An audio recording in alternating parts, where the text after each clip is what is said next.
A rusty cage sat forgotten on a snowy sidewalk of Fifth Avenue.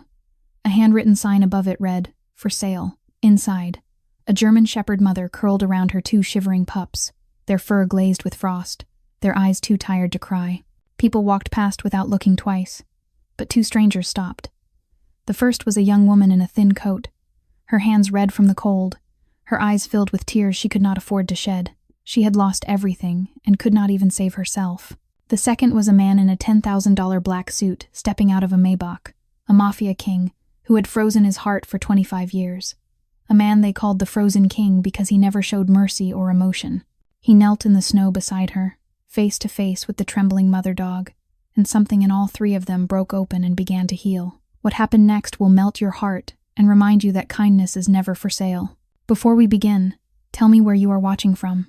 Drop your country in the comments below. If this story touches your soul, hit that like button and share it with someone who needs hope today. Subscribe and turn on notifications so you never miss a story that matters. Because sometimes, the coldest hearts are just waiting for the right moment to melt. To understand how this miracle began, we must look back at a winter morning in New York. Carries a strange beauty, harsh and fragile, delicate and breakable all at once. Snow that fell throughout the night still clings to rooftops and awnings, softening the sharp edges of the city. Steam rises from street vents, curling into the gray air, and the sound of traffic echoes like a heartbeat pulsing beneath the cold. Fifth Avenue is already alive with motion. The click of heels, the hurried rhythm of boots, the dragging footsteps of a city that has no time to bend down and look. A convoy of black Maybachs glides slowly through the crowd like predators moving among sheep. Inside the lead car, Luca Moretti sits in silence, like a statue carved from ice. He stands 1.85 meters tall, broad-shouldered, with jet-black hair slicked neatly back, and blue eyes so cold people say looking into them feels like staring into eternal winter. At the age of 37, he is already the head of the Moretti family, one of the most powerful organizations in New York, and every line of his face has been sharpened by years of ruling with iron and blood. The black three-piece suit he wears costs $10,000, but the coldness on his face is priceless. People call him the Frozen King because no one has ever seen him smile, no one has ever seen him cry, and no one has ever seen him display any emotion beyond perfectly controlled cruelty. He is reviewing financial reports on his iPad, numbers dancing before his eyes, yet his mind is elsewhere. Sitting across from him is Marco Santini, a 45-year-old man with salt and pepper hair and eyes that have witnessed too much death to be easily surprised. Marco has been Luca's right hand for 20 years, the only man in the organization allowed to share a car with the boss, and the only one who knows that beneath the ice lies a heart frozen by tragedy. Luca gives an order without lifting his eyes from the screen, his voice flat like a frozen lake. Finish the deal with Castellano before Friday. If he doesn't accept the terms, let him know I'll pay him a personal visit. Marco nods and makes a note on his phone. He is used to orders like that, short sentences carrying the weight of life and death. But today, something feels different in the air. Marco can sense it, even if he can't name it. The car stops at a red light near East 72nd Street. Luca lifts his eyes and looks out the window without thinking, and in that instant, his world stops. A rusted metal cage sits on the sidewalk, half buried in snow, like an object forgotten by both time and humanity. But it isn't the cage that freezes Luca in place. It is the dog inside. A mother German shepherd with brown and black fur, thin and trembling, curls her body around two puppies as if her own flesh is the last fortress against the cold. In that moment, Luca is no longer on Fifth Avenue. He is back in his childhood home, 12 years old, running his hand over the soft fur of Luna, his mother's German shepherd. Luna with her loyal brown eyes, Luna with her tail wagging every time she saw him, Luna who lay in a pool of blood protecting his mother on the night that changed everything 25 years ago. Stop the car. Luca's voice cuts through the silence, sudden and sharp as a blade. Marco looks up, surprised for the first time in many years. Sir, we have a meeting at 9. I said, stop the car. Luca doesn't repeat himself a third time. He never does. The Maybach pulls over to the curb, followed by 2 black SUVs carrying security. Marco signals, and 4 men in suits step out, hands ready near their weapons, eyes scanning for threats. But they find no enemy, only snow, a rusted cage, and their boss walking toward it with eyes they have never seen before. Marco remains by the car, watching Luca approach the cage, and for the first time in 20 years, he feels something shifting. He doesn't know whether it is good or bad. He only knows that the Frozen King has just seen something that cracked the ice around his heart. A few blocks away, Claire Bennett moves like a ghost through the rushing crowd. She has just finished her overnight cleaning shift in an office building on Madison Avenue. 8 hours spent on her knees mopping floors, scrubbing toilets, and hauling trash for people who will never know her face. Her legs feel weighted with lead, and every step is an act of resistance against the exhaustion dragging her down. At the age of 26, Claire looks as though life has taken far more from her than it ever gave back. The thin coat she wears once belonged to her mother, now frayed at the cuffs and no longer warm enough for New York winter mornings. Her shoes are cracked at the soles, and every time she steps into melting snow, icy water seeps through, numbing her toes. Her hands are red and rough from cleaning chemicals, tiny cracks in her skin bleeding whenever she moves. But what hurts her most isn't the cold or the fatigue. It's the numbers that won't stop circling her mind. $80,000. That's what she owes Mount Sinai Hospital for treating her brother Tommy's leukemia. $80,000. And it keeps growing every day. The electricity bill is 2 months overdue. She doesn't have this month's rent. And her last meal was a packet of instant noodles last night, split in 2 so she could eat again this morning. But she decided to go without to save a few more dollars for Tommy. She used to be a nurse, a good nurse, with honors on her diploma and dreams of healing others. But 6 months ago, when she refused to falsify medical records for a wealthy patient at her supervisor's order, she was fired on the spot. No reference letter, no unemployment benefits, and the doors of the medical field slammed shut in her face. Since then, she has taken any job she could find just to survive. Cleaning, washing dishes, waiting tables, anything that might bring in a few dollars to keep Tommy alive. Claire thinks of her brother as she reaches the corner of 72nd Street. Tommy is 19, with a smile that can light up even the bleakest hospital room. He lies in his bed with skin pale as paper, IV lines threaded into his thin arms. Yet every time Claire visits, he smiles. "Don't worry about me," he tells her, his voice weak but determined. "I'm going to be fine. You need to take care of yourself first." Claire cries all the way home after every visit. She cries because she knows Tommy is lying. She cries because she knows that without money, her brother will die. And she cries because she doesn't know what else to do. She has sold everything of value. She has borrowed from everyone she knows. She has worked until her body is breaking down. But it still isn't enough. It's never enough. And then, as Claire sinks deeper into those dark thoughts, she sees the cage. It sits on the sidewalk like something discarded, a crooked for sale sign hanging above it. Inside, a mother dog curls around her 2 puppies, trembling in the bone, cutting cold. Claire stops. She doesn't know why she stops when the entire city walks past without looking. Maybe it's because she sees herself in the exhaustion filling the mother dog's eyes. Maybe it's because she understands what it means to be abandoned when you need help the most. She kneels in the snow, her knees soaking through instantly, but she doesn't care. She reaches her calloused hand through the bars, and at first the mother dog shrinks back, wary and afraid. But Claire doesn't pull away. She keeps her hand there, patient and gentle, the way she once did with panicked patients in the emergency room. "It's okay," she whispers, her voice shaking from the cold and from something deeper. "I understand. I know that feeling."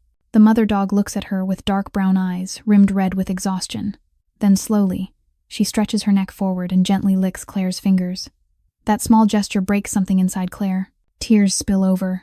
Tears she has held back for months. Tears she never allowed herself, because she didn't have time to be weak. She cries because this dog is freezing to death and she doesn't even have a few dollars to buy her food. She cries because Tommy is dying in a hospital bed, and she doesn't have $80,000 to save him. She cries because she has been fighting for so long and she has no strength left to fight. "I'm sorry," Claire whispers to the mother dog, her voice splintering apart. "I'm sorry I can't save you. I can't save anyone. I can't even save myself." The mother dog only looks at her, brown eyes holding a sorrow they both understand. And in that moment, amid the cold snow and the roar of the city, 2 abandoned souls find each other. The sound of the Maybach's engine comes to a stop right behind Claire, but she doesn't turn around. She is too lost in her own pain to notice that the world around her is shifting. The car door opens, heavy footsteps crunch across the snow. Urgent whispers pass between men, all of it nothing more than distant noise inside her head. Only when a large shadow falls over the cage does Claire finally look up, and her world stops. The man standing before her is nearly 20 centimeters taller than she is, his shoulders broad like a wall, his entire presence radiating a kind of power that makes the air feel dense and heavy. The black 3-piece suit he wears costs more than her rent for an entire year. His polished leather shoes are spotless, untouched by the snow beneath them. But what freezes Claire in place are his eyes, ice blue, cold as winter, and utterly devoid of human warmth. In her years as a nurse, she has seen many kinds of eyes. Eyes filled with pain, eyes wide with fear, eyes hollow with despair. But she has never seen eyes like these. The eyes of a man who has looked straight into hell and chosen to become part of it. Claire instinctively steps back, her heart pounding wildly in her chest. Behind him stand 4 other men in black suits, their hands resting where she knows weapons are concealed. An older man with salt and pepper hair stands closest, his gaze sweeping over Claire as if assessing whether she poses a threat. But the man in the $10,000 suit isn't looking at Claire. He is looking at the dog. His icy blue eyes are locked onto the trembling mother German shepherd inside the cage, and for a brief moment, Claire sees something flicker there. Not coldness. Pain. Old pain, deep and buried beneath layers of ice. He removes his black leather gloves and hands them to the salt and pepper-haired man without a word. Then he does something that leaves Claire and every man around her stunned. He kneels in the snow. The $10,000 suit touches the wet ground, and he doesn't care. He kneels beside Claire, close enough that she can smell his expensive cologne and the faint hint of sandalwood. Yet he still doesn't look at her. His eyes belong only to the mother dog. He slides his hand through the bars, his movements slow and careful in a way that surprises Claire. This isn't how a cruel man touches a living creature. This is the touch of someone who once knew how to love and lost it. The mother dog watches him, her body tense as she shields her puppies. Then something strange happens. She stretches her neck forward, her nose brushing his fingers as she inhales his scent. Then she gently licks the back of his hand, the same gesture of trust she offered Claire just minutes earlier. Claire sees the man's shoulders stiffen. He freezes for a few seconds, as if that small act has awakened something that has slept deep inside him for a very long time. Silence stretches out, broken only by the dog's breathing and the wind pushing snow across the sidewalk. Claire swallows and speaks, her voice still rough from crying. "They're hypothermic." The man finally turns to look at her, and Claire feels pinned in place by those ice-blue eyes. She forces herself not to tremble as she continues. The mother is severely malnourished and shows signs of past abuse. One of the puppies, the smaller one, has very shallow breathing. If they don't receive medical care within a few hours, the smaller one might not survive. The man tilts his head, his gaze traveling over Claire from head to toe, as if truly seeing her for the first time. Her torn coat, her soaked shoes, her red calloused hands, her brown eyes swollen from tears. "You're a nurse." It isn't a question. It's a statement. Claire is startled but nods. "I used to be. I was fired." He doesn't ask why. He stands, brushing snow from his knees mechanically, then turns to the salt and pepper-haired man. His voice is clipped and leaves no room for argument. "Marco, take the cage and everything inside to the penthouse. Call the best veterinarian in the city immediately." The man named Marco nods without asking a single question, though a flicker of surprise crosses his eyes. 2 guards step forward to lift the cage. Claire rises, her legs numb from kneeling too long in the snow. She starts to walk away, assuming this is her cue to leave, when a cold voice stops her from behind. "You're coming too." Claire turns around, certain she misheard, but the man is looking directly at her, his blue eyes unwavering. "Excuse me? You're the only one here with medical knowledge. The dog needs care until the veterinarian arrives. You'll come with us." Claire shakes her head, stepping back. "No, I can't. I have somewhere I need to be. I have family waiting. I don't know who you are, and I can't just follow strangers." He looks at her, and the corner of his mouth lifts slightly in something that isn't quite a smile. It's closer to cold amusement. "I wasn't asking." Marco nods, and before Claire can react, 2 guards position themselves on either side of her. They don't touch her, but the message is clear. She has no choice. Claire feels the blood in her veins turn to ice. She looks at the cage being lifted, at the mother dog gazing back at her with sad brown eyes, at the mysterious man walking toward the black Maybach. Her heart screams that this is danger, that she should run, that she should shout for help, but her legs don't obey. She follows them, as if an invisible thread is pulling her toward the sleek black car. As she steps inside, surrounded by the scent of expensive leather and heavy silence, Claire knows her life has just changed forever. She just doesn't know in which direction. The Maybach pulls away, and Claire Bennett, the girl who used to be a nurse, the girl who lost everything, the girl who couldn't save anyone, not even herself, is carried into the world of Luca Moretti, the most dangerous mafia boss in New York, the frozen king no one dares to approach. The Maybach glides through the streets of New York wrapped in heavy silence. Claire sits curled in the back seat, the metal cage placed beside her, and she grips it tightly, as if it is the only thing anchoring her to reality. The mother dog inside has stopped trembling, perhaps warmed by the car's heating, but her brown eyes remain wide and alert, as if she too senses the danger surrounding them. Luca Moretti sits across from Claire, his ice blue eyes not on her but fixed on the window, watching the city pass as though she doesn't exist. Marco sits beside the boss, making continuous phone calls in a low, urgent voice that Claire can't fully hear. But she hears enough to understand they are talking about a veterinarian, about preparing a room, about canceling the morning meeting. And every time one of the men in the car shifts, Claire catches a flash of cold metal beneath their suit jackets. Guns. They are all carrying guns. Her chest tightens, and she has to fight not to tremble. She has stepped into the world of killers, and she doesn't know if she will ever step back out. The car stops in front of a towering building on the Upper East Side, one of the most expensive areas in Manhattan. Claire is guided through a marble-lined lobby filled with artwork that looks like it belongs in a museum, into a private elevator that requires a special keycard to activate. The elevator carries them to the top floor, and when the doors open, Claire steps into an entirely different world. Luca Moretti's penthouse is as vast as a palace in the sky. The ceilings soar high, black steel beams exposed like the spine of a beast.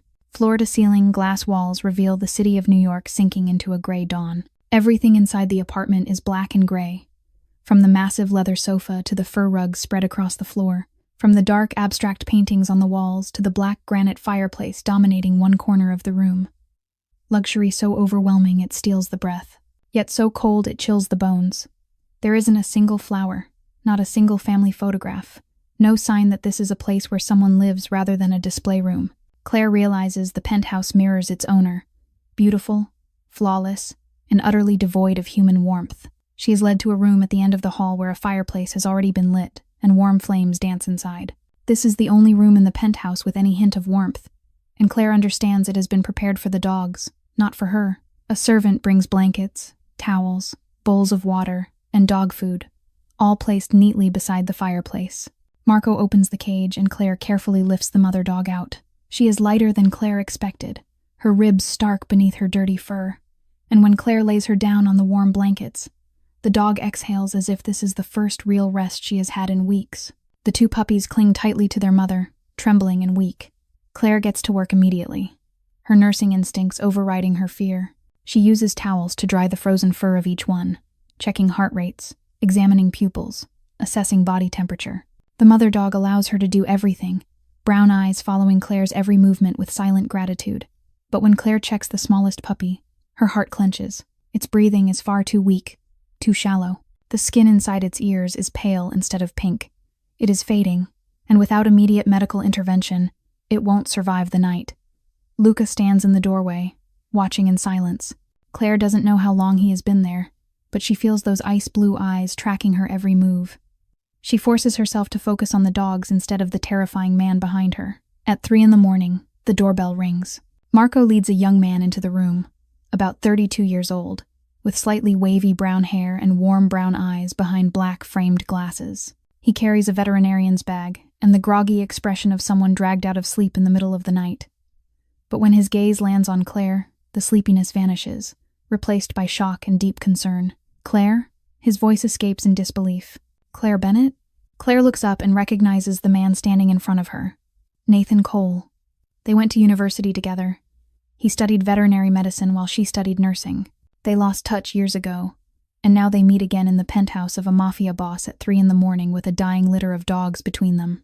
Claire doesn't know how to react. She only nods weakly, and Nathan immediately kneels beside her, beginning his examination with the practiced professionalism of years in the field. But as he reaches for his stethoscope, he leans closer and whispers softly enough for only the two of them to hear. "Are you okay? What are you doing here? These people are very dangerous." Claire wants to answer, wants to explain, wants to say she had no choice, but she feels the ice-blue gaze burning into her back, and she knows Luca Moretti is listening to every word. So she only shakes her head slightly and continues stroking the mother dog, her heart racing, wondering how she wandered into the lion's den and whether she will ever find a way back out. Nathan examines the dog's intense silence. His hands move with professional care, but his expression grows heavier with each passing minute. Claire sits beside him, keeping the mother dog calm while Nathan checks each puppy. When he places the stethoscope against the smallest puppy's chest, He releases a heavy sigh and looks up at Claire with worried eyes. The smallest one has pneumonia, Nathan says, his voice low and sad. It's too weak. I've given medication and fluids. But honestly, I'm not sure it'll make it through the night. Claire looks at the tiny puppy lying weakly against its mother. It's much smaller than its siblings. Its silver-gray fur thin and fragile. Its eyes tightly shut. Its breathing so faint she has to lean close just to see its chest rise and fall. Her heart tightens. She can't let it die. She has witnessed too many deaths in the hospital. Felt too many times the helplessness of life slipping through her fingers. She can't let it happen again. Not to this tiny soul. I'll stay with it, Claire says, her voice firmer than she feels. Tell me what to do. Nathan looks at her with concern mixed with admiration. He shows her how to feed the puppy milk with a syringe every 2 hours, how to keep it warm, how to recognize dangerous signs. He leaves his phone number and tells her to call immediately if anything changes. Before leaving, Nathan squeezes her hand and whispers, "Be careful with these people. Claire, him." He glances toward Luca, who is still standing motionless in the doorway. That's Luca Moretti. They call him the Frozen King. No one really knows what he's like, but everything I've heard isn't good. Claire nods, and Nathan disappears into the night, leaving her alone with the dogs and the most dangerous man in New York. Luca says nothing, simply turns and vanishes into the shadows of the penthouse. Claire exhales softly when the crushing weight of his presence leaves the room. She begins her long night. Every 2 hours, she carefully feeds the puppy drop by drop with the syringe. She keeps it warm, gently massages it to stimulate circulation, and whispers encouragement she doesn't know if it can understand. The mother dog lies beside her, tired brown eyes following Claire's every movement with silent gratitude. Outside the windows, New York City sparkles like a galaxy beneath the earth. But in this room, there is only the flickering firelight and the fragile breathing of tiny lives. Claire doesn't know she isn't alone that night. From the darkness of the hallway, Luca Moretti stands silently, watching. He can't sleep. He hasn't slept since he saw the German Shepherd in that rusted cage. The image has awakened memories he has tried to bury for 25 years. Standing in the shadows, his blue eyes fixed on the sight of Claire bending over the dogs, Luca drifts into the past. He is 12 years old, hiding inside his mother's closet, watching everything through a narrow crack.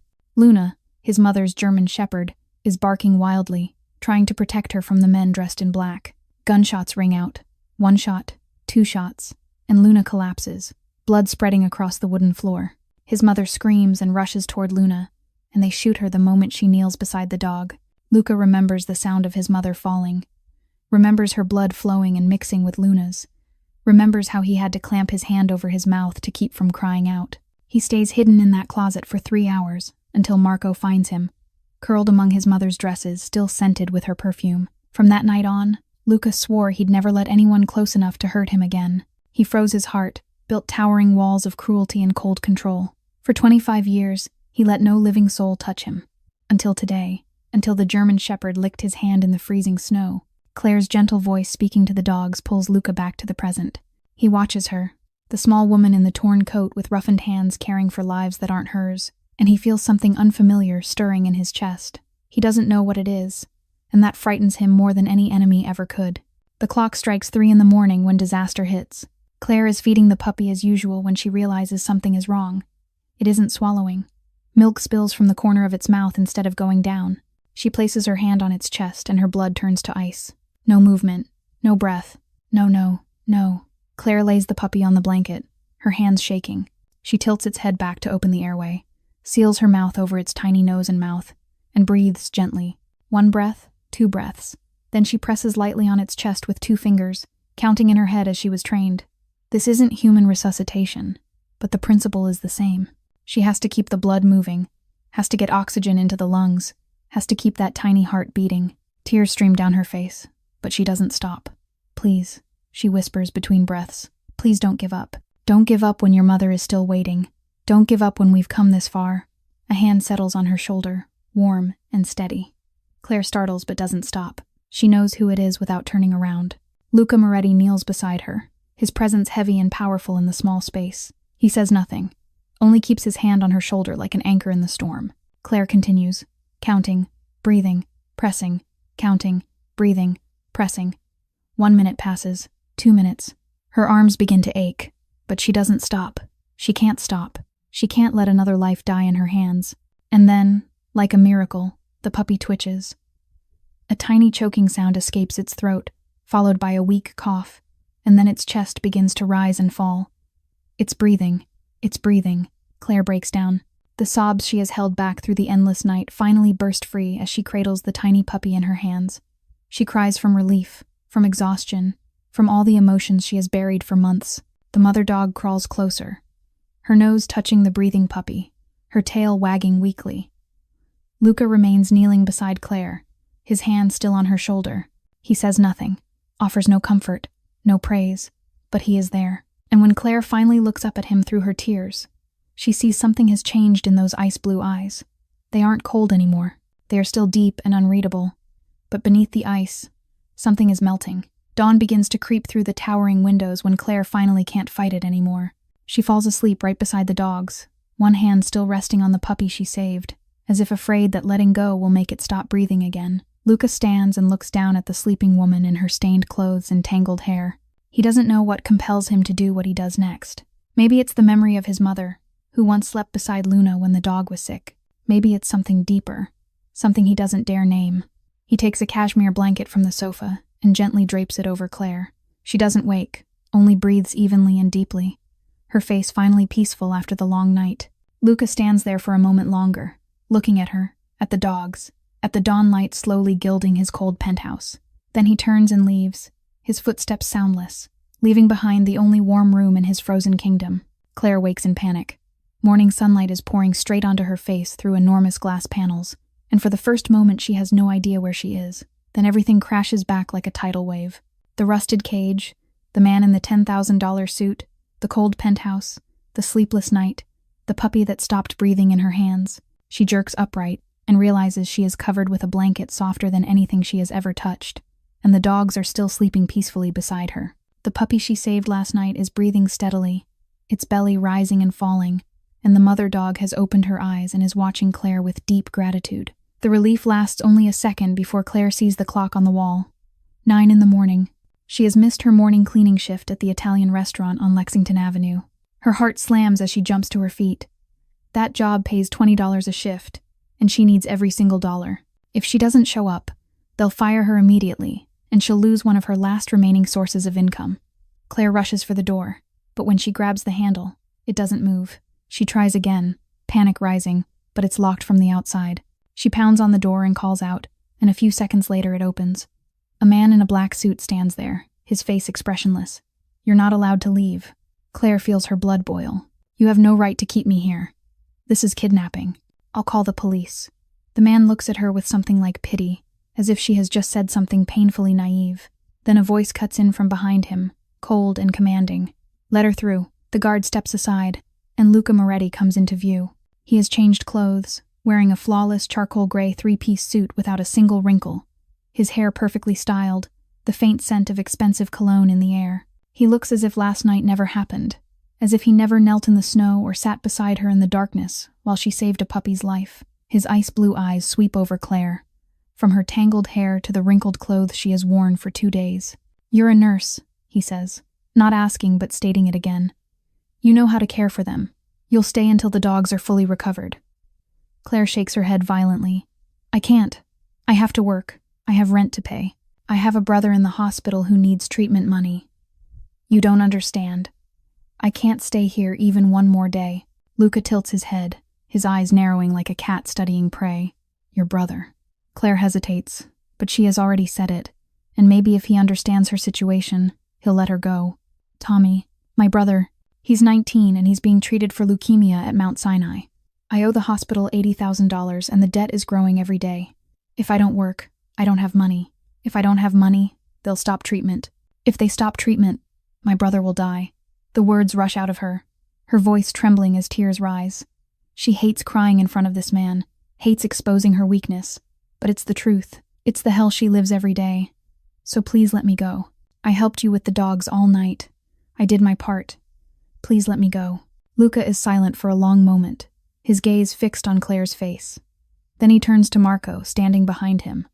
"Run a background check on Tommy Bennett. Mount Sinai Hospital. Oncology department. I want everything within an hour." Marco nods and leaves immediately. Claire stares after him, shocked and furious. You don't have the right to do that. That's my brother's private information. I have the right to do whatever I want, Luca replies, his voice flat as frozen water. And now I want you to listen. Claire is about to argue, but something in Luca's eyes stops her. He walks to the window and looks out over the city below, his back to her. You saved the puppy last night. You have skill. And you have compassion. Two things that rarely exist together. Claire doesn't know how to respond, so she stays silent. $80,000. Luca says slowly, each word deliberate. That's what you owe the hospital for your brother. Isn't it? Claire nods even though he can't see her. Yes. Luca turns back to face her, and what he says next makes Claire think she's dreaming. I'll pay all of it. Not just the current debt, but every treatment cost until your brother is fully cured. In return, you'll stay here and care for the dogs until they're completely recovered. Claire is sure she misheard. She stands there, mouth open, unable to believe it. $80,000, the money she's been fighting for over 6 months, the money she sold everything she owned for, the money she worked herself to exhaustion every day to chase. And this man is offering to pay it like spare change. Why? Claire asks hoarsely. What do you really want from me?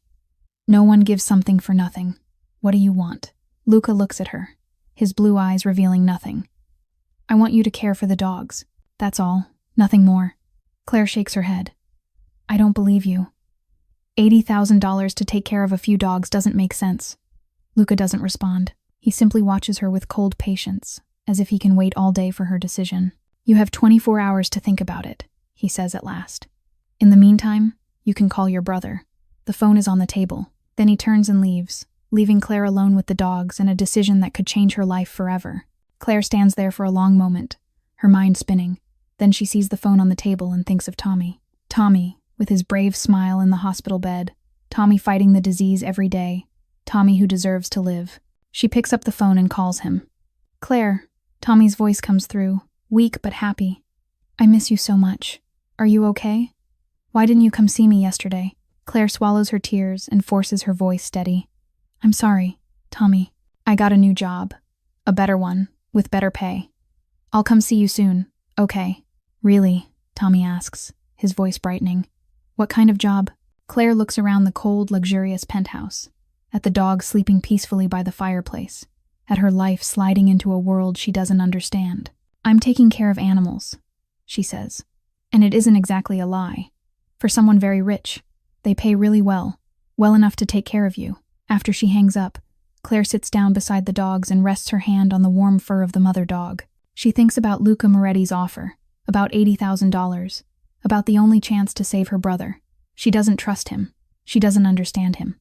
But she has no other choice. When Luca returns that evening, Claire is sitting by the window, watching the city sink into sunset. She doesn't turn around when she speaks. I accept. She doesn't see it. But behind her, the corner of Luca Moretti's mouth lifts slightly. Not a smile, but something close to satisfaction. Good, he says. Then he turns and leaves, leaving Claire with the feeling that she has just signed a contract with the devil himself. The first days in the penthouse pass beneath a heavy silence. Claire is moved into a private room near the dog's room, a space larger than the entire studio apartment she once lived in Brooklyn. A king-size bed dressed in Egyptian silk sheets, a polished walnut wardrobe, a private bathroom with a marble-soaking tub and gold-plated shower fixtures. Everything is so luxurious it feels suffocating, yet Claire feels as though she is living inside a cage made of gold, but still a cage. She spends most of her time with the dogs, and they become her only comfort in these unfamiliar days. She names the mother dog Hope, because when she looks into those resilient brown eyes, Claire sees something she thought she lost long ago. Hope. Hope that things might get better, that endurance might be rewarded, that darkness won't last forever. She names the puppies Shadow and Storm. Shadow because the male puppy has fur as black as night and follows his mother everywhere like a shadow. Storm because the smallest female puppy, the one she saved on that fateful night, has silver-gray fur like a gathering storm cloud and a will to live as fierce as a storm nothing can stop. Luca Moretti is almost entirely absent during those early days. The penthouse is vast like a maze, and Claire can go an entire day without seeing anyone except the silent staff. She knows he still lives there because sometimes late at night, when she wakes to feed Storm, she hears heavy footsteps in the hallway, the sound of a door closing somewhere at the far end of the penthouse. But he never comes to her room, never asks about the dogs, as if she and they don't exist. Strangely, every morning when Claire wakes, she finds a breakfast tray waiting outside her door. Warm, flaky croissants, perfectly prepared eggs Benedict, freshly cut fruit, pure Colombian coffee. Meals more expensive than everything she used to spend on food in an entire month. She doesn't know who prepares them or who gives the orders, but the food is always there, like an unquestioned fact. Marco Santini is the only person Claire speaks to during those first days. He comes by daily to check on things, asking about the dog's health in a brief economical tone. But over time, Claire realizes he isn't as cold as he appears. He always brings clean water and the best food for Hope and her puppies. Always makes sure Nathan comes for scheduled checkups on time. Always ensures the dog's room stays warm even as snow continues to fall outside. On the 4th day, Claire catches Marco standing outside the dog's room with a paper bag in his hand. He doesn't see her watching from the corner of the hallway.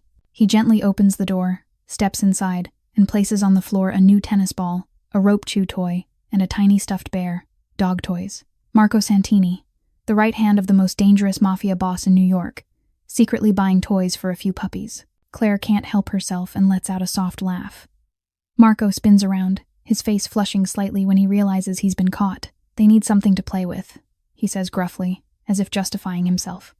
Puppies need stimulation for brain development. Claire smiles and steps into the room. I know. I'm just surprised you care so much about them. Marco falls silent for a moment, watching Hope sniff the new ball with curiosity. Then he speaks more quietly, as if sharing a secret. He wasn't always like this. Claire looks at him, waiting. But Marco says nothing more. He simply turns and leaves, leaving Claire with the words hanging in the air. He wasn't always like this.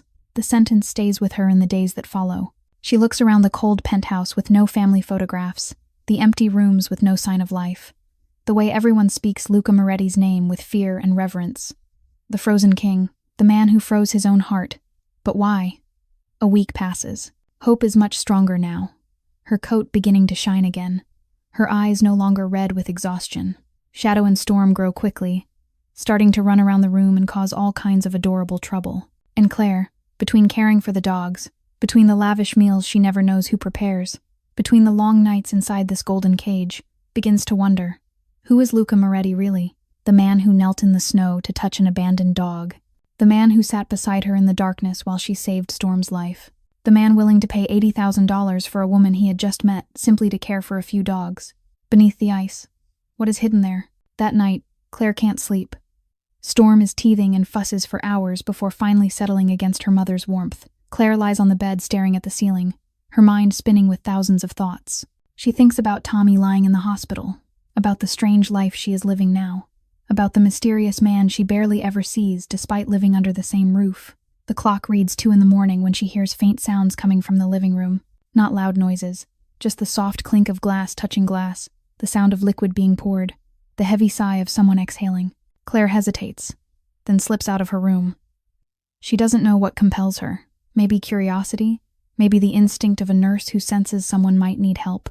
She walks down the dark hallway, barefoot, her steps silent on the cold wooden floor.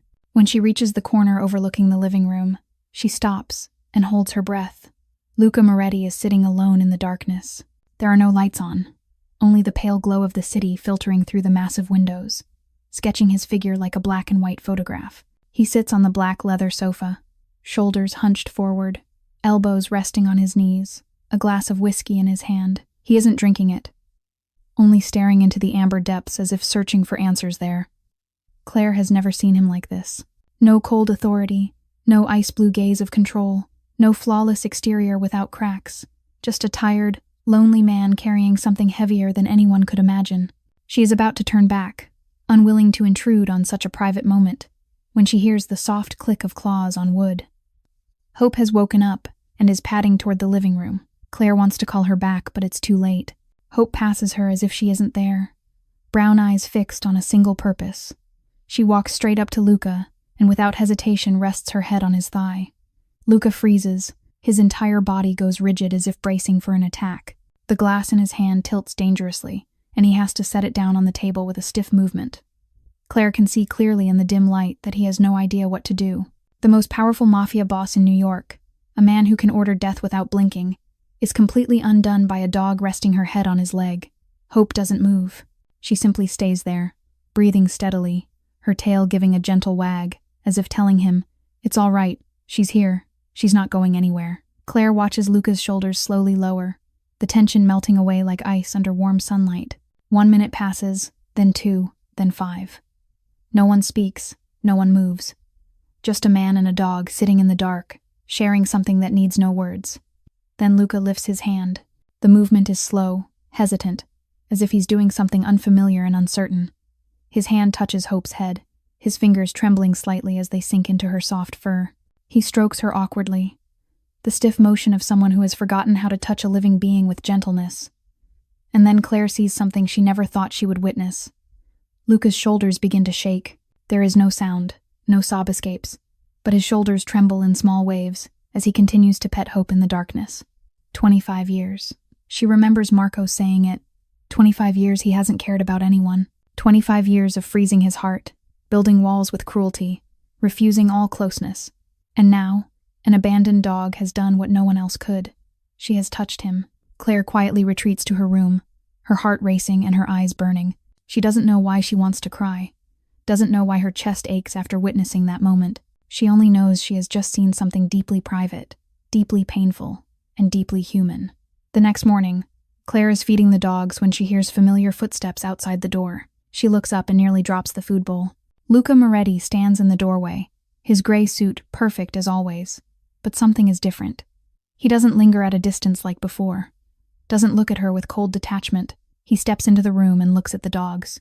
Hope lifts her head when she sees him, her tail beginning to wag gently. Claire watches in silence as Luca kneels down, his movement far more natural than the night before, and strokes Hope's head. "Have you named them?" his voice asks, so unexpected that it takes Claire a moment to respond. The mother is Hope, the male is Shadow. The smallest female is Storm. Luca pauses, his hand still resting on Hope's head. Why Hope? Claire looks at the mother dog, eyes closed in quiet trust, her expression peaceful. Because she didn't give up, Claire answers softly. She was abandoned, starved, left to die in the cold snow. But she didn't give up. She protected her babies, kept fighting to live. She's Hope, when everything else is gone. Luca says nothing for a long moment. He just looks at Hope, and Claire sees something in those ice-blue eyes. Not ice. Water. Ice melting. Then he stands and leaves without another word. But that evening, when Claire returns to her room after feeding the dogs dinner, she finds a large box placed outside her door. Inside is a winter coat that falls to her knees, a warm beige color, made of cashmere, softer than anything she has ever touched. There is no card, no note. But Claire knows who it's from. She stands there for a long moment, clutching the coat to her chest, and for the first time since entering this penthouse, she feels that maybe her golden cage isn't as cold as she thought. 2 weeks after Claire arrives at the penthouse, Marco Santini knocks on the door of Luca's private office carrying a thick leather briefcase packed with documents. He has spent 14 days tracing the origins of the dogs, using every connection and underground source the Moretti organization has across the city. What he uncovers is worse than anyone could have imagined. Luca sits behind his black oak desk, ice-blue eyes scanning each page Marco lays out before him. An illegal animal trafficking ring, purebred dogs stolen from wealthy families, then resold at high prices or held for ransom. Those that can't be sold are abandoned or killed. Hope and her puppies are among the victims of this operation, dumped on Fifth Avenue when they became too weak to hold any commercial value. But that isn't what makes Luca freeze mid-page. It's the name at the end of the report. Victor Kozlov. Marco looks at Luca and sees what he fears most. The ice-blue eyes have turned into a storm. Luca's jaw clenched so hard his temples twitch. His fists tightened until his knuckles bleach white. Kozlov. The name is poison. Hellfire. The memory of the night from 25 years ago. Victor Kozlov, the Russian crime boss who sent men to the Moretti home that fateful night. The man who ordered the deaths of Isabella Moretti and her dog Luna. The man who turned a 12-year-old boy into the Frozen King. For 25 years, Luca has waited for a chance at revenge.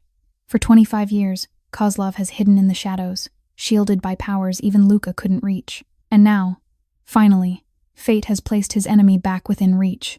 Prepare everything, Luca says, his voice low and dangerous, like a predator's growl. I want to know every move Kozlov makes, every operation, every person working for him. We'll dismantle everything piece by piece until he has nothing left. And then, I'll meet him personally. Marco nods. knowing nothing can stop Luca now. The war has begun, and blood will be spilled.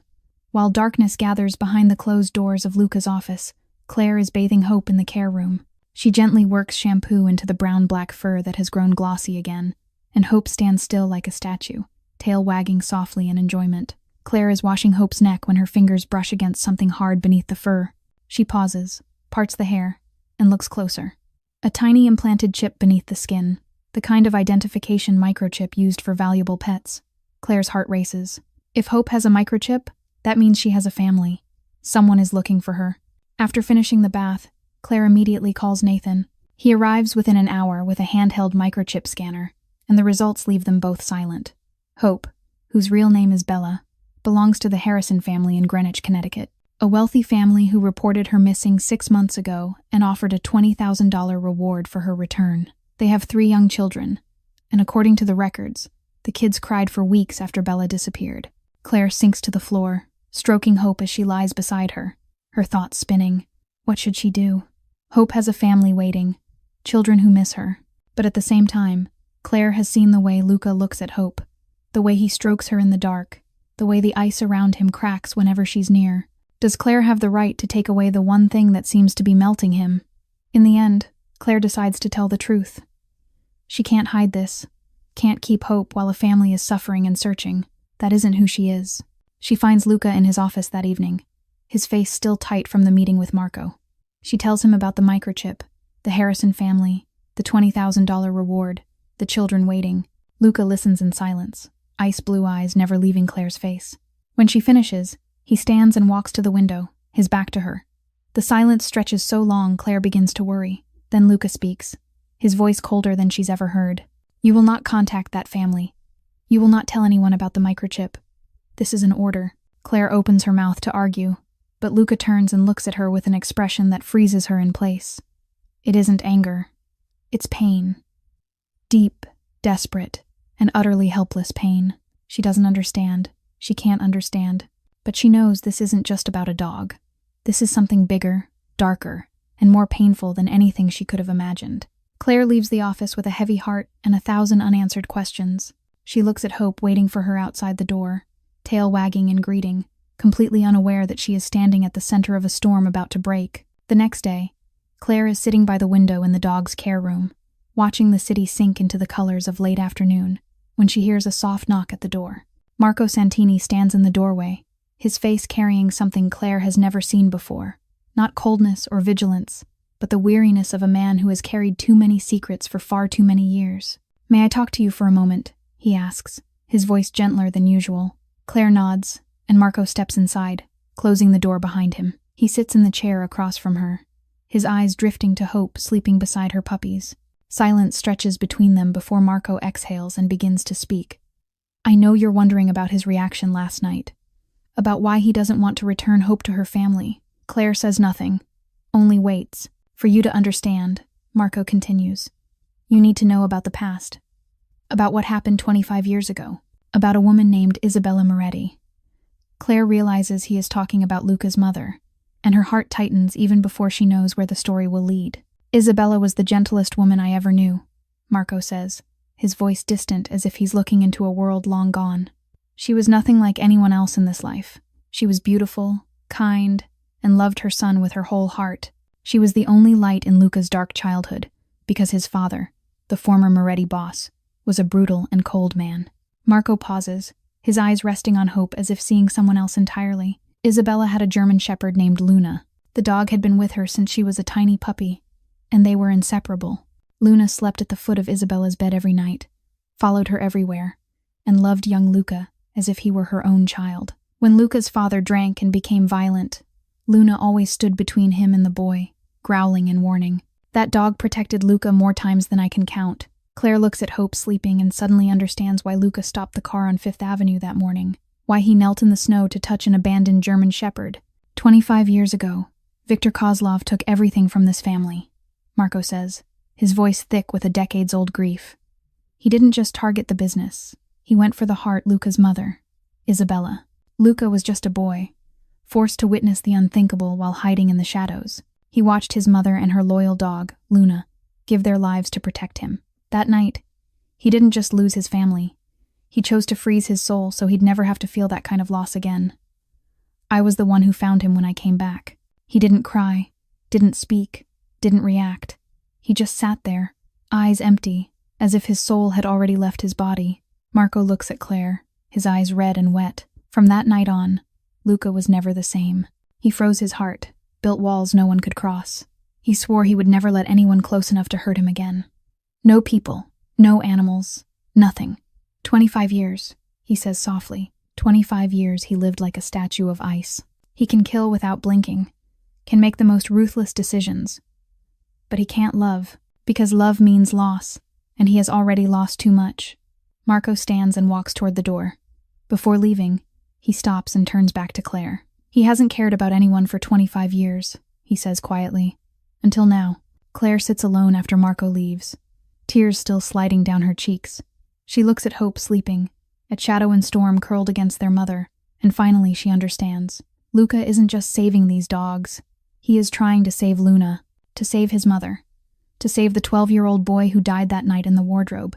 He is trying to save himself. 1 week passes since Marco told Claire about Luca's past, and everything seems to be slowly settling into something that resembles normal. Hope is fully recovered now, her coat glossy like velvet under Claire's devoted care. Shadow and Storm have nearly doubled in size since the day they were rescued, racing through the penthouse and filling a home that once felt like a mausoleum with life and sound. Claire has even begun to adjust to this strange existence, to the lavish breakfasts that appear outside her door each morning, to the brief but gradually warmer conversations with Luca whenever he comes to check on the dogs. That afternoon, Claire takes Hope and the puppies up to the rooftop garden of the penthouse.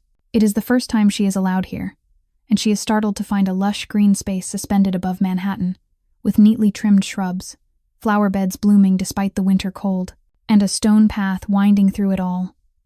Hope runs across the artificial grass, tail wagging furiously, while Shadow and Storm tumble and chase each other. Claire watches them and smiles for the first time in days, when she hears a strange buzzing sound overhead. She looks up and sees it, a black drone hovering just a few meters away, its camera lens aimed directly at her and the dogs. Claire freezes, her heart slamming wildly. Then everything happens at once. 2 bodyguards rush onto the rooftop, one pulling Claire inside while the other draws his weapon and fires. The drone explodes into fragments, crashing onto the neighboring roof like a bird shot out of the sky. But Claire knows it is already too late. Someone has seen her. Someone has photographed her. That evening, when Luca returns to the penthouse, the air inside the apartment is thick like the moment before a storm breaks. Claire is sitting in the care room with the dogs when she hears shouting from Luca's office, the sound of objects shattering. Marco's low, urgent voice trying to calm him. Half an hour later, Marco comes to find her, his face drained of color. He wants to see you. Claire follows Marco to Luca's office with heavy steps. When she enters, the room looks as though a hurricane has passed through it. A desk lamp lies shattered on the floor, papers scattered everywhere, and Luca stands with his back to her, staring out the window, his shoulders drawn tight like coiled wire. Marco places an envelope on the desk in front of Claire and silently leaves, closing the door behind him. Claire looks at the envelope, her hands trembling as she opens it. Inside is a photograph and a handwritten note. The photograph shows her standing on the rooftop with Hope, her hair blown by the wind, her face unmistakably clear. The message on the paper is written in sharp, unforgiving script. She looks exactly like Luna. Return what belongs to me, or lose what belongs to you. Claire feels the blood drain from her body. She looks up to find Luca turned toward her, his blue eyes no longer ice but fire, a blaze of fury and fear she has never seen before. Kozlov, he says, his voice grinding through clenched teeth. He has found you. He knows you are here, knows about Hope, knows everything. Claire shakes her head, struggling to understand. I don't understand. Why would he care about me? I'm just taking care of the dogs. Luca steps toward her, each footfall like a war drum, because he knows you matter to me. Claire wants to ask what that means, but Luca keeps going. From this moment on, you will not leave the penthouse under any circumstances. Not the rooftop, not the balcony, not anywhere near a window. You will stay in your room or the dog's room, and you will not step outside until I allow it. Anger flares in Claire's chest.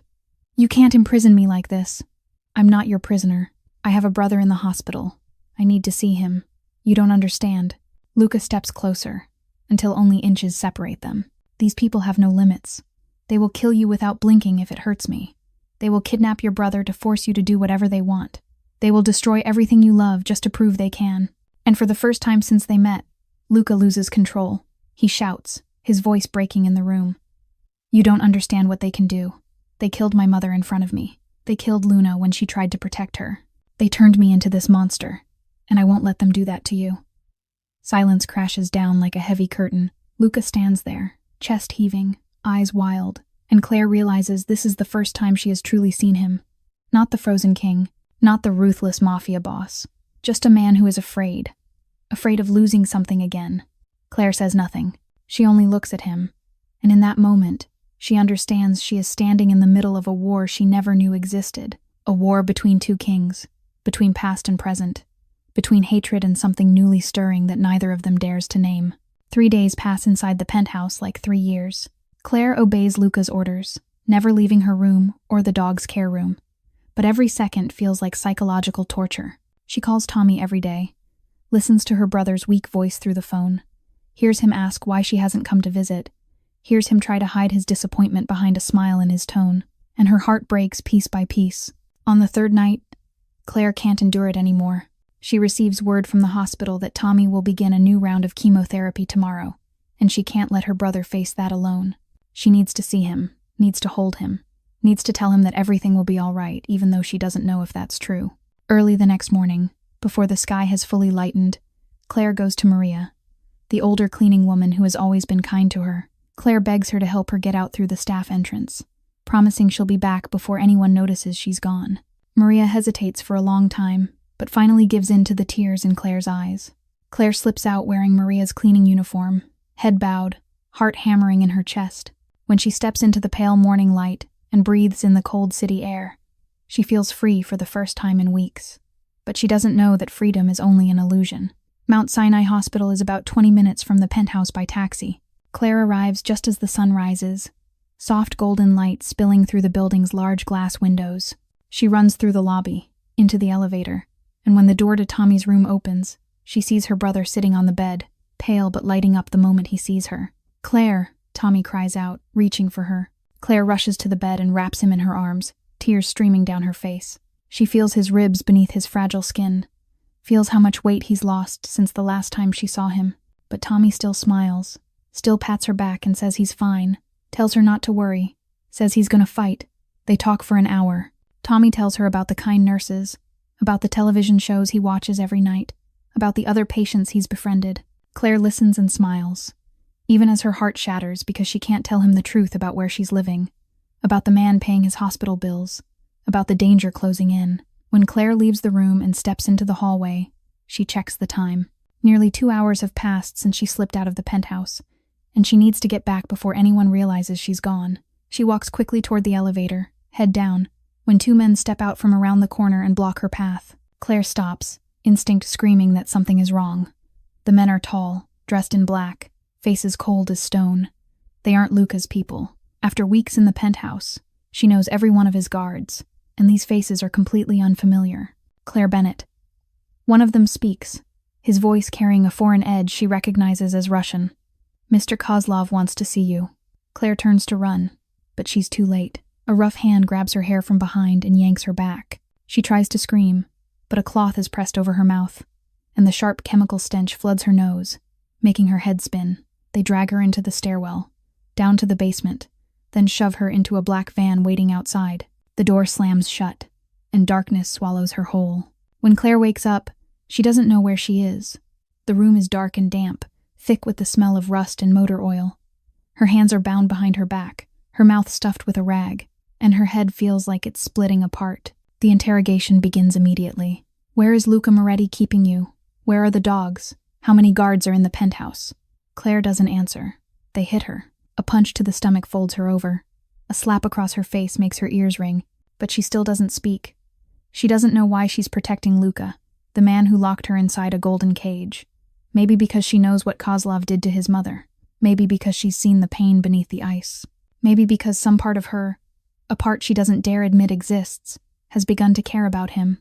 They beat her again, and Claire slips into darkness with her final thoughts of hope, of Tommy, of blue eyes slowly thawing. Luca discovers Claire is missing at 8 o'clock in the morning when he comes to the dog's care room as usual. The room empty, Claire's bed untouched, Hope lying by the window with anxious brown eyes as if she knows something is wrong, and Luca calls the guards, questions Maria, interrogates everyone in the penthouse until the truth comes out, until the cleaning woman trembles and admits she helped Claire sneak out, and Luca's world collapses, not slowly but instantly, like a building brought down by explosives. Marco stands outside Luca's office and hears destruction inside. Glass shattering, wood splintering, heavy objects slamming into walls with terrifying force.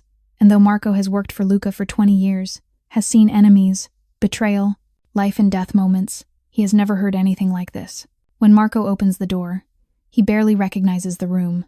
The oak desk overturned, the computer monitor smashed on the floor, papers scattered like snow in a storm, and in the middle of the wreckage, Luca stands with his back to the door, shoulders shaking, breath harsh and ragged. "Find her," Luca says. But it's not the voice Marco knows. It's the snarl of a wounded beast, of a man on the edge of madness. Find her now, at any cost. Mobilize everyone, every contact, every camera in this city. I want to know where she is within 1 hour. And when Marco tries to speak, Luca cuts him off. 1 hour, spinning around with eyes that are no longer ice, no longer fire, but hell, the eyes of a 12-year-old boy hiding in a closet. Loss and fury fused into something uncontrollable. Marco leaves immediately, activating the full Moretti network. Surveillance systems across New York lighting up, underground channels buzzing with news of an enormous reward for any information about Claire Bennett, and within 45 minutes they identify she was taken at Mount Sinai Hospital. Within 1 hour they know she's being held in an abandoned warehouse in Brooklyn, controlled by Viktor Kozlov. Inside that warehouse, Claire lies on cold concrete, blood seeping from a cut on her lip, one eye swollen shut, unconscious after the last interrogation, but having given them nothing. The metal door opens, and Viktor Kozlov steps in, 52 years old, yet radiating the lethal danger of a venomous snake, smiling down at Claire with no human warmth, as he says she's beautiful, and that he understands why the Ice King softened, that after 25 years of waiting to find Luca's weakness, a small girl succeeded where no one else could. He kneels, lifts her chin, and Claire wakes in pain to meet the gray eyes of the man who murdered Luca's mother, as he tells her she's perfect bait, that Luca Moretti will come for her, will walk into his trap, and this time Kozlov won't just kill the dog and the woman Luca loves, he'll kill Luca himself. Claire wants to fight back but can't. Left in darkness with terror and a fragile hope Luca will find her. Back at the penthouse, Luca stands before a weapons cabinet he hasn't opened in years, takes out a handgun, checks the magazine, slides it into his waistband with precise movements as Marco relays the location, and when Luca turns around his face is terrifyingly calm, not the calm of ice but of a storm before landfall. And he says quietly that if they touch her, he'll burn the city to the ground to find them. And for the first time in 20 years, Marco believes every word. While Luca and his team are preparing to move out, something strange happens at the penthouse as Hope, the German Shepherd mother who is usually calm and gentle, suddenly becomes restless, pacing the room, scratching at doors, barking hoarsely with raw anxiety, while Shadow and Storm huddle in a corner, watching their mother with frightened eyes, not understanding what's wrong. And Marco watches Hope with confusion, because he has seen many strange things in his life, but never a dog acting as if it knows something humans don't. Hope runs to Luca, bites the leg of his trousers, and pulls him toward the door, her brown eyes pleading as if telling him she knows where Claire is and that he must follow her now. And Luca looks down at her and remembers Luna, how Luna used to bark and tug at adults whenever his mother was in danger, until they understood. And whether it is instinct or something deeper humans can't explain, Luca gives the order to bring her along, and Marco looks at him as if he's lost his mind but doesn't argue, because 20 years at Luca's side has taught him that sometimes the most reckless decisions are the right ones. The convoy races through Brooklyn's streets in the darkness, Hope sitting beside Luca in the back seat, nose pressed to the glass, breathing hard, and as they near the warehouse identified by intelligence, Hope begins barking wildly, clawing at the door. She smells Claire. She knows where she is, and Luca orders the cars to stop a block away as the guards move into the shadows. But before anyone can react, Hope shoots out of the car like a black arrow, sprinting toward the warehouse at terrifying speed. Marco swears and runs after her with Luca and the guards close behind. Hope doesn't need maps or intel. She runs on instinct, on devotion, on the invisible bond between her and the woman who saved her puppies during the snowstorm, slipping through gaps in the fence, racing across broken concrete, stopping at a metal door at the back of the warehouse and barking furiously. Inside, Claire hears the familiar bark, and her heart pounds. Hope. Somehow Hope has found her. And Kozlov hears it too, and knows his plan is unraveling, ordering his men to arm themselves and use Claire as a shield. As two men haul her upright, guns pressed to her head. The metal door is kicked open and everything happens in seconds, as Hope charges in first, fearless and without hesitation, driven only by the instinct to protect the one she loves, seeing Claire held by armed men and doing what Luna did 25 years ago, lunging straight at them as Kozlov shouts to fire. Gunshots explode in the enclosed space like thunder, brutal and deafening, and two bullets tear through Hope's body as she throws herself between Claire and the gun barrels, blood spraying dark red across her brown and black fur as she crashes onto the concrete. But she doesn't stop, even bleeding, even dying. She crawls toward Claire, still trying to place her body between Claire and harm. Claire screams, the sound ripping her throat apart, collapsing beside Hope with her bound arms around the gasping dog, blood soaking into her clothes, warm and slick, tears raining down onto Hope's fur as she sobs, "No, no, no, please don't leave me." Luca storms in moments later with Marco and the guards, gunfire erupting as both sides clash. But Luca hears nothing except Claire's cries and the sight of Hope lying in blood, and his world freezes, because this is 25 years ago. This is Luna on the floor bleeding while protecting his mother. This is the nightmare he has relived every night for a quarter century. But this time he isn't hiding in a closet. This time he isn't a helpless boy. Luca walks toward Kozlov with lethal calm, shoots him through the leg as he tries to flee, stands over the man who murdered his mother, killed Luna, and shot Hope. And before Kozlov can beg, Luca pulls the trigger once, twice, and the room falls silent. He turns back to see Claire holding Hope, both drenched in blood, kneels beside them and places his hand on Hope's soaked fur, as the dog looks at him with fading brown eyes, tail giving one last weak wag as if telling him she's done her job, that Claire is safe, that he must protect her. Then Hope licks Luca's hand in a gentle, trusting gesture, just like the first time in the rusted cage on Fifth Avenue, and Luca Moretti, the frozen king, the man who hasn't cried in 25 years, feels tears streaming down his face as he cradles Hope, shoulders shaking uncontrollably. And in the blood-soaked warehouse in the Brooklyn night, the last of the ice finally melts. Hope is rushed to the emergency veterinary clinic within 15 minutes of leaving the warehouse. Luca calling Nathan on the way, his voice shaking in a way the young veterinarian has never heard before, and Nathan prepares an operating room and the best medical team he can assemble at 2 a.m, waiting at the entrance with an animal stretcher as the car screeches into the parking lot. They place Hope onto the stretcher and rush inside, blood still pouring from the 2 gunshot wounds in her body, her breathing so weak that Nathan has to press his ear close just to hear it, while Claire runs after them, her face bruised and swollen from the beating, her clothes soaked with Hope's blood. But she doesn't care about herself at all, only watching Hope disappear behind the operating room doors with tear-filled eyes and a shattered heart. She tries to follow, but a nurse gently yet firmly stops her and guides her into the waiting hallway. Luca stands beside her, silent as a statue, Hope's blood still smeared across his hands and expensive suit, untouched, his blue eyes locked on the operating room doors, and for the first time Claire sees real fear in his gaze, not fear of enemies, not fear of his own death, but fear of losing something precious. They sit on the cold plastic chairs side by side without touching, Claire trembling from cold, shock, and the pain tearing her apart inside as she thinks of Hope throwing herself into gunfire to protect her, of the gentle brown eyes looking at her one last time before chaos exploded, and she whispers hoarsely that it's her fault, that if she hadn't run away, if she had listened, Hope wouldn't be like this.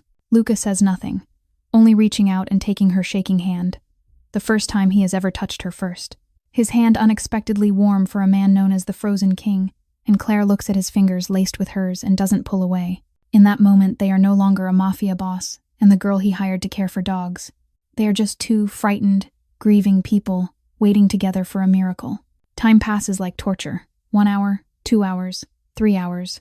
Claire crying until no tears remain, leaning her head against the wall with eyes closed but unable to sleep, while Luca still holds her hand, his thumb brushing lightly over her skin in an unconscious gesture meant to calm both of them. And in the heavy silence of the hospital hallway, they drift into their own memories. Claire recalling the night her parents died in a car accident when she was 18, sitting alone in a hospital corridor just like this one.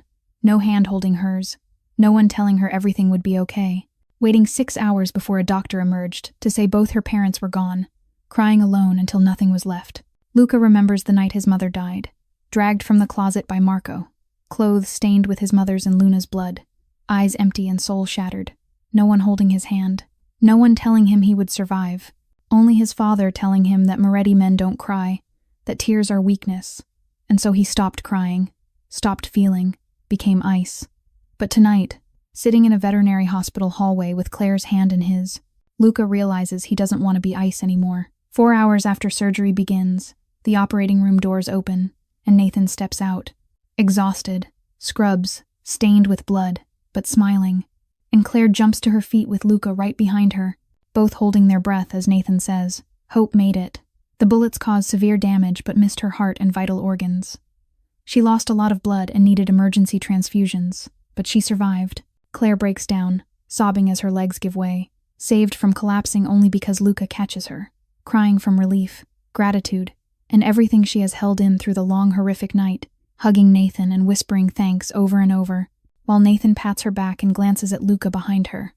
Not crying, but with blue eyes shimmering with tears. Nathan says Hope is a fighter, that he's never seen a dog with such a powerful will to live, that she fought until the very last second as if she knew someone was waiting for her. And Luca finally speaks softly, saying she's Hope, and that's what she does. She never gives up. Nathan nods and lets them into recovery, where Hope lies on a steel table wrapped in bandages, tubes and monitors attached, smaller and weaker than ever, but breathing steadily. And when Claire approaches, Hope's brown eyes slowly open, looking at Claire then at Luca behind her, her tail giving a weak wag, a tiny gesture that leaves both of them choking back tears. Claire takes Luca's hand and pulls him closer, and they stand beside Hope with hands clasped, knowing in that small room filled with antiseptic, and hope that a miracle has happened. Hope survived, and with her, something new has begun to grow between two people who never believed they could belong together. 3 weeks have passed since the horrific night in the Brooklyn warehouse, and Luca Moretti's penthouse has become an entirely different place, with Hope recovering in the care room, her brown and black fur beginning to grow back over the long scars on her body, and though she still walks with a slight limp, her brown eyes have regained their familiar warmth, while Nathan visits weekly and always leaves smiling, saying Hope is the fastest recovering patient he's ever seen.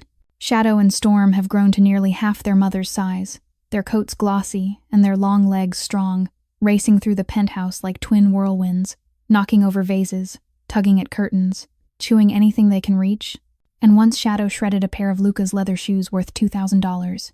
Yet instead of anger, the Mafia boss only stared at the puppy helplessly and sighed before walking away, making Marco turn his face aside to hide a smile, because 20 years ago anyone who damaged Luca's property paid dearly. Claire is still in the penthouse, but now she stays because she wants to, not because she's forced to. And after the night Hope was shot, after the hours they sat side by side in the hospital hallway with their fingers intertwined, everything between her and Luca changed, unspoken and undefined, yet both knowing they're no longer employer and hired help. Luca has changed in ways Claire never imagined. Coming home earlier, sometimes at sunset instead of midnight, spending time with the dogs, sitting on the floor while Shadow and Storm climb over him, and Hope rests her head on his knee, even learning how to smile. Not the cold smile of the frozen king, but a real one that lights up his blue eyes and creases the corners of his face. Each evening, as the city sinks into darkness and skyscraper lights glitter like stars, Luca and Claire sit by the fireplace, drinking tea or sometimes wine, talking first about small things like weather and dogs, then slowly letting walls crumble as they share their deepest truths. Luca spoke of the warmth Isabella once brought to his life, her songs that shielded him from his father's coldness, and the fierce loyalty he learned from Luna. He didn't just revisit the tragedy. He allowed himself to remember the love that came before it. As he spoke, the ghost of the 12-year-old boy in the closet finally found peace, his voice steady as Claire held his hand, turning old wounds into shared strength. Claire shares her own story, of losing her parents in a car accident at 18, standing in cold rain at a cemetery with 11-year-old Tommy clutching her hand, both orphaned and terrified of tomorrow, of years spent struggling to raise him, of exhaustion, skipped meals, of the leukemia diagnosis that shattered her world again, of watching someone she loves fade without money to save them. They share wounds and nightmares, and in doing so, they begin to heal. Luca learning he doesn't have to be strong alone, Claire learning she deserves love and doesn't have to carry everything herself.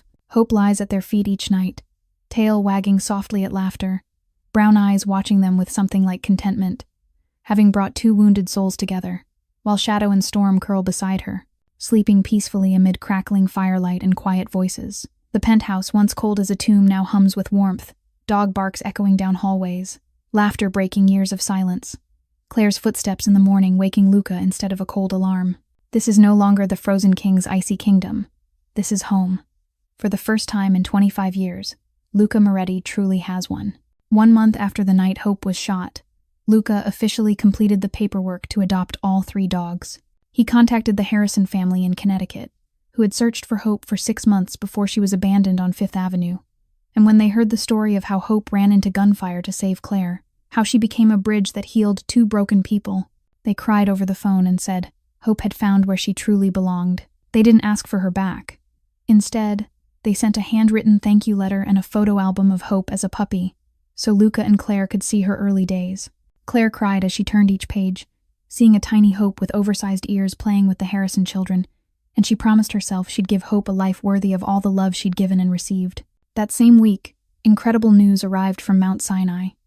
Tommy had completed his final round of chemotherapy, and tests showed he was in remission. The doctors said he'd need monitoring and a healthy lifestyle, but the leukemia had retreated. Tommy would live. Claire got the call while sitting in the living room with Luca, and she sobbed in his arms for 10 full minutes, unable to say anything but broken, grateful sounds of happiness. On the day Tommy was discharged, Luca drove to pick him up himself, Claire in the passenger seat gripping his hand the whole way, her heart racing because she'd never told Tommy the full truth about Luca, about who he was or the world he lived in, afraid her brother would be scared or refuse to accept the man she loved. When Tommy walked out of the hospital gates, thinner than she remembered and still pale but with bright eyes and a radiant smile, he hugged Claire and cried the tears of someone who'd beaten death, then noticed Luca standing beside the black Maybach, tall and intimidating in a dark suit, and instinctively stepped back. "This is Luca," Claire said softly, her voice trembling. "The man who helped pay for your treatment, who gave me a job and a place to live, and the man I love." Tommy looked at Luca with the eyes of a 19-year-old who'd suffered too much to be naive, sensing the danger around him and the invisible scars on his soul, but also seeing the way he looked at Claire, and that changed everything. They brought Tommy back to the penthouse, where he froze in awe at the luxury before bursting into laughter as Shadow and Storm charged him, jumping and licking his face like old friends, while Hope followed more slowly, still healing, sniffing him and wagging her tail in greeting. Tommy dropped to his knees and hugged the dogs, laughing like a child on Christmas morning. That evening, while Luca worked in his office and Claire prepared a room for Tommy, her brother pulled her onto the balcony and whispered that Luca looked at her like she was his entire world. Claire blushed, speechless, and Tommy just smiled and hugged her, telling her she deserved to be loved the right way. In the weeks that followed, a new family quietly formed inside the once icy penthouse. Luca funded a full scholarship for Tommy to study medicine at Columbia, saying the world needed more good doctors and a boy who'd fought illness would understand patients better than anyone. Tommy moved into a dorm, but came back every weekend, greeted each time by Shadow and Storm, like a long-lost brother. Nathan remained the dog's vet, sometimes staying for dinner, accepting that Claire was happy with Luca, even if his heart still ached a little.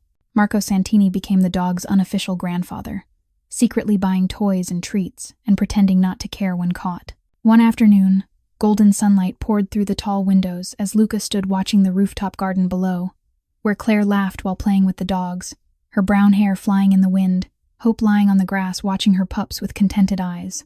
And Luca realized this was happiness, the kind he thought he'd never deserve, the kind he'd stopped hoping for 25 years ago, when his mother fell beside Luna. Yet it had found him anyway, in the shape of a rusted cage, a brown-eyed woman with calloused hands, and a German shepherd who never gave up. Spring arrived, the snow slowly melted from the streets of New York, and warm sunlight began to slip through the towering glass windows of the penthouse. One afternoon, while Claire was tidying Luca's office, she accidentally found something tucked away in a desk drawer. The old for sale sign, handwritten in black ink and blurred by moisture, the same sign that once hung on the rusted cage where they first met. Luca had kept it all this time without telling anyone. Claire held the sign in her hands, her fingers tracing the crooked letters, and tears spilled down her cheeks. She carried it into the living room, where Luca was reading with Hope resting at his feet. "Why did you keep this?" she asked, her voice breaking. Luca looked up, his blue eyes no longer icy but warm like a summer sky. "Because it reminds me that the best things in life are never for sale," he said softly. "They're given freely by those who love without asking for anything in return. Hope gave me that. You gave me that. Claire decided to frame the sign and hang it on the living room wall beside photos of Hope and the two puppies, beside a picture of Tommy on his first day of college, as a reminder of the journey they'd taken. That weekend, Tommy visited the penthouse with an old Polaroid camera he'd found in an antique shop. "We should take a family photo," he said with a bright smile, "to prove happy endings don't only exist in storybooks." They gathered in the living room beside the softly burning fireplace. Luca and Claire sat on the sofa, shoulders touching, hands intertwined. Hope lay at their feet, head held high, her brown and black coat gleaming in the firelight. Shadow and Storm curled up beside their mother, grown strong and healthy, all traces of that brutal winter long gone. Tommy set the camera on a stand, started the timer, then ran into the frame and sat beside his sister. The camera flashed. As the Polaroid slowly developed, Tommy looked at it and smiled. "This is what a family looks like," he said. Luca studied the photo in his hands, each face, each living soul in that small frame, and spoke words he'd never thought he would say. "I didn't believe in miracles until a rusted cage and a broken woman taught me otherwise." Claire smiled and rested her head on his shoulder. "And I didn't believe in second chances until the Ice King melted for a dying dog."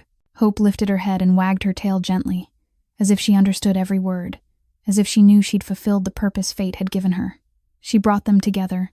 She taught them how to love again. She proved kindness is never wasted. The Polaroid was framed and hung on the wall beside the old for sale sign. Two keepsakes from different worlds now belonging to the same story, the same family, the same miracle. Sometimes miracles don't arrive with thunder or blinding light. They come quietly, in the shape of an abandoned dog, in the kindness of a stranger, in the moment a heart remembers how to love. Luca didn't go looking for a miracle, but the miracle found him. And maybe that's what faith truly is. Believing love still moves through this world even when it hides beneath the coldest ice. The story of Luca, Claire, and Hope reminds us that no one is too broken to be healed, no one too cold to love, and it's never too late to begin again. Sometimes salvation comes from the places we least expect, from a trembling dog in a rusted cage, from the tear-filled brown eyes of a stranger, from the choice to stop when the whole world keeps walking. How did this story make you feel? Did it remind you of someone in your own life? Maybe a person who helped you when you needed it most, or a moment you chose to stop and help someone even when no one asked. We'd truly love to hear what you feel deep in your heart. Please share your thoughts in the comments below. If this story touched you, please like and share it with those you love. Subscribe to our channel and turn on notifications so you don't miss more heartfelt stories every day. Thank you sincerely for spending your time with us. We wish you and your loved ones good health, joyful lives, and peaceful hearts each day. Remember, kindness is never for sale, and sometimes even the coldest hearts are just waiting for the right moment to melt. Goodbye, and we'll see you in the next video.